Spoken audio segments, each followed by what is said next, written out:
자, 2024년 12월 8일 12월의 둘째 주일입니다. 오늘은 신약성경 야고보서 3장 1절로 18절에 있는 말씀을 본문으로 삼아서 입에 재갈을 물려야 할 때도 있습니다. 입에 재갈을 물려야 할 때도 있습니다. 이런 제목으로 하나님의 말씀을 선포하기 원합니다. 신약성경 373쪽이 되겠습니다. 한국에서 대통령의 잘못된 계엄령 선포로 인해서 많은 시민들이 또 불편하고 또 참담한 그런 마음을 안고 며칠을 지냈던 것 같아요. 사람이 실수를 할 수는 있어요. 하지만 한 나라의 최고 통치권자의 자리에 앉은 사람이 그것도 큰 실수를 하게 되면 나라가 휘청거리고 국군이 쇠하고 또 나라가 쇠퇴일로를 걸을 수 있는 그런 지경에 처하게 됩니다. 앞으로 일이 어떻게 진행이 될지 관심이 모아지고는 있는데 아무래도 대통령으로서의 그 정치적인 그런 입지나 이런 모든 것들은 더 앞으로 힘들어지지 않을까 그런 또 생각이 듭니다. 아무쪼록 나라를 위해서 더 우리가 기도하고 마음을 모으는 그런 중요한 시기가 아닌가 생각이 듭니다. 사람은 관계의 존재라고 하죠. 관계를 통해서 이 세상을 살아가고요. 또 하나님께서 사람을 지으실 때도 모든 이들과 관계를 맺도록 지으셨기 때문에 공동체를 이루며 살아가는 그런 존재가 사람이라는 겁니다. 사람이 관계를 맺고 소통을 하는 데 있어서 중요한 도구가 있는데 바로 언어라고 하는 것이죠. 언어를 통해서 관계를 맺고 의사소통을 합니다. 그런데 인간이 사용하는 말은 양날의 검이라는 사실을 우리가 알아야 될 필요가 있어요. 양날의 검, 잘 사용하면 선한 도구가 되지만 잘못 사용하게 되면 소통에 방해를 주고 상처를 주고 돌이킬 수 없는 강을 건너게 할 수도 있다는 겁니다. 이런 일들이 교회 안에도 일어나죠. 가정도 예외가 아니고요. 많은 사람들이 종종 그런 말을 합니다. 신앙생활을 해나가면서 교회 안에서 상처를 받았다. 그 받았다라고 하는 상처의 대부분은 말로 시작된 것들임을 알게 됩니다. 말이 말을 낳고 말이 그의 영혼을 후벼 파고 믿음을 잃게 만들고 교회 공동체를 떠나 다시는 돌아오지 않도록 만드는 그런 악순환의 모습들을 보게 되는 것이죠. 같은 맥락에서 야고보 사도는 말이 얼마나 무서운 것인지 일깨워주며 흩어져 있는 디아스포라 교회에 편지를 하면서 말을 주의하고 조심해야 할 것에 대해서 교훈을 주고 있는 것을 보게 됩니다. 그러면 우리 본문 2절 말씀부터 함께 보겠습니다. 자, 시작. 우리가 다 실수가 많으니 만일 말에 실수가 없는 자라면 곧 온전한 사람이라 능히 온 몸도 굴레 씌우리라. 이 말씀은 모든 사람들이 말에 대해서 실수가 있을 수밖에 없다라는 사실을 인정하라는 뜻입니다. 나는 말에 실수가 있는 사람임을 인정하면 그때부터 많은 것들이 달라져요. 말에 실수가 있는 사람이기 때문에 말을 할 때마다 조심하게 될 것이고 삼가게 될 것이고 말하기 이전에 먼저 생각부터 하게 될 겁니다. 이렇게 되면 말 실수를 상당 부분 줄일 수 있게 되는 것이죠. 우리가 하는 말이 완전하지 못하고 상대방에게 상처가 될 수 있다는 것을 우리는 전제해야만 합니다. 이어서 3절도 보겠습니다. 자, 시작. 우리가 말들의 입에 재갈 물리는 것은 우리에게 순종하게 하려고 그 온 몸을 제어하는 것이라. 여기 말은 말맞자입니다. 사람이 타는 말이에요. 우리가 하는 말이 아니라. 자, 이 말은 사람보다 덩치가 훨씬 크죠. 힘도 세고요. 또 빠르기도 엄청 빠릅니다. 그런데 사람이 이런 말을 제어할 수 있는 이유가 뭡니까? 그 말의 입에 재갈을 물리고 재갈에 연결된 곶비를 잡고 있기 때문에 그래요. 곶비를 잡고 방향을 설정하면 덩치 큰 말이 순수하게 따라옵니다. 왼쪽으로 틀면 왼쪽으로 가고 오른쪽으로 틀면 오른쪽으로 가고 사람이 줄을 몸쪽으로 당기면 말이 서게 되고 이것이 말의 입에다가 재갈을 물리는 이유예요. 이처럼 우리도 입에 재갈을 물리게 되면 하나님의 말씀에 철저하게 순종할 수 있고 하나님께서 원하시는 방향대로 움직일 수 있게 됩니다. 그러므로 우리가 하나님 말씀에 순종하는 첫 걸음은 무엇인가? 바로 우리 입에 재갈을 물리는 거예요. 여러분, 이스라엘 백성들이 광야 출애굽 여정 동안에 입에 재갈을 물리지 않았습니다. 그래서 어떤 일이 벌어졌어요? 하나님을 원망하고 불평했고 하나님이 세우셨던 모세를 반역한 것을 우리는 기억하고 있습니다. 만약 그들이 입에 재갈을 물렸다라고 한다면 그들 모두 가나안 땅에 들어갔을 거예요. 자신들의 입을 제어하지 못하고 하나님을 향하여 원망하고 영적 지도자를 향해서 불평과 불만을 쏟아내었기 때문에 하나님이 주시겠다고 약속하셨던 그 약속의 땅 가나안에 들어가지 못하게 됩니다. 마귀의 관점에서 보게 되면 우리 입에 재갈을 물리는 것을 원하지 않을 거예요.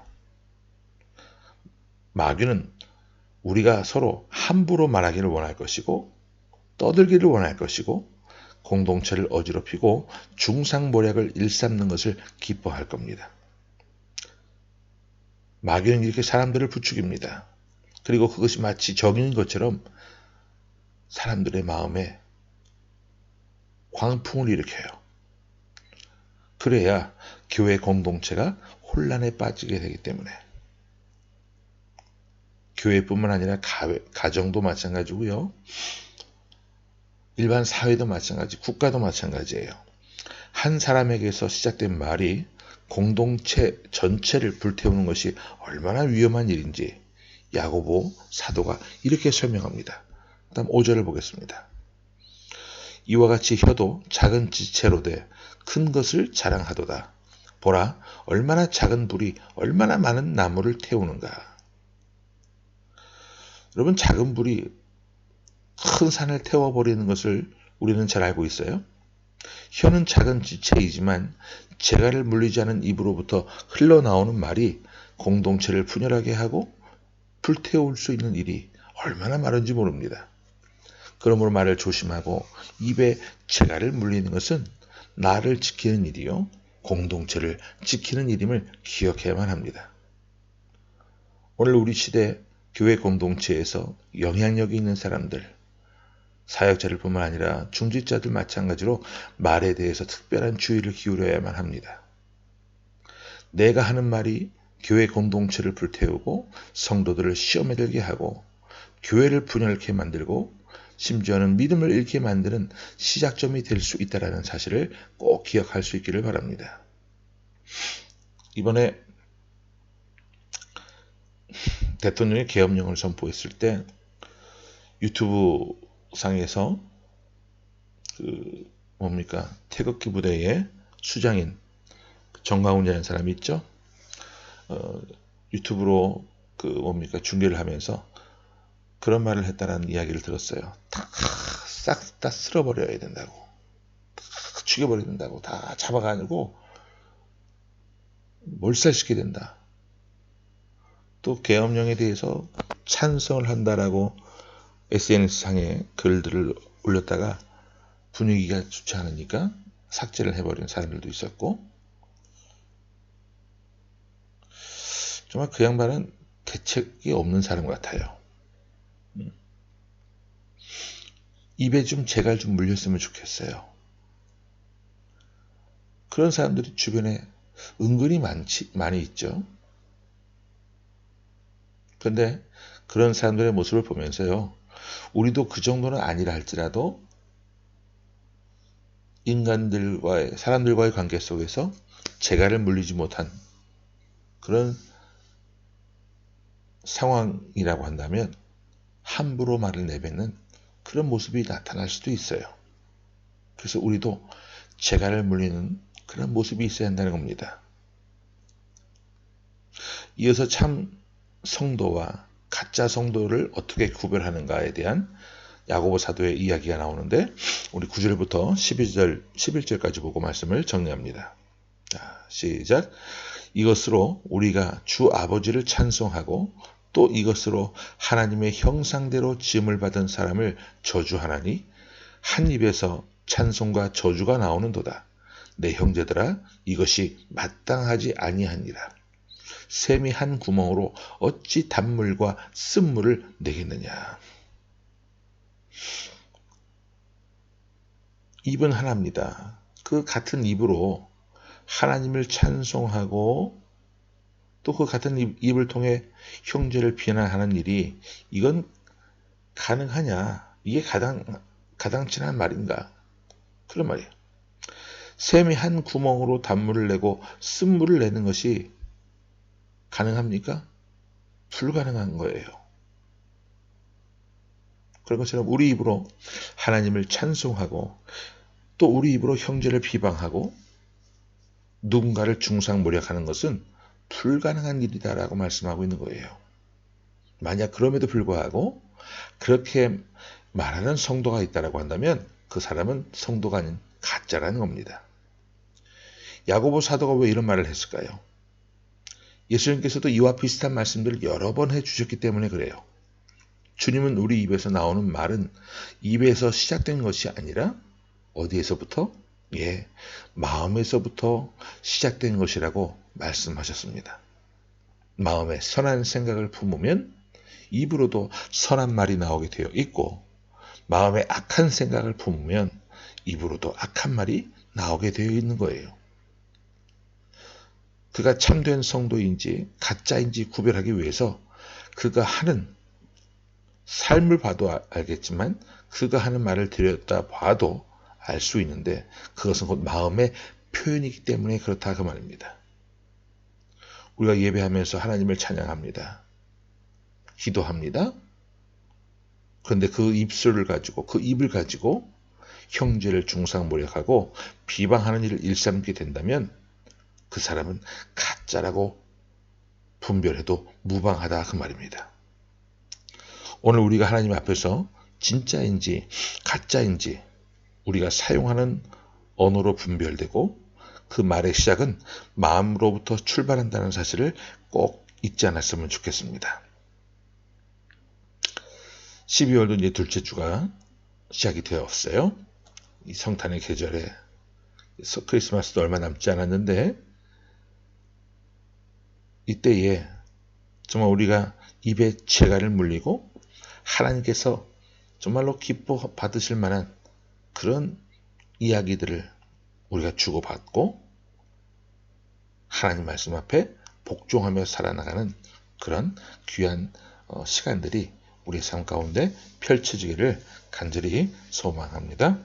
아멘. 함께 말씀을 기억하면서 기도하겠습니다. 주님, 오늘 야고보서 3장 말씀을 통해 우리가 다시 한번 생각을 해보게 됩니다. 지난주에는 행함이 없는 믿음에 대한 말씀을 나누었는데, 정말 우리가 말과 행동이 일치되는 그런 삶을 살 수 있도록 하나님 함께하여 주옵소서. 마음에서부터 시작되는 말을 잘 관리하게 하시고 하나님의 영광과 기쁨이 될 수 있도록 도와주옵소서.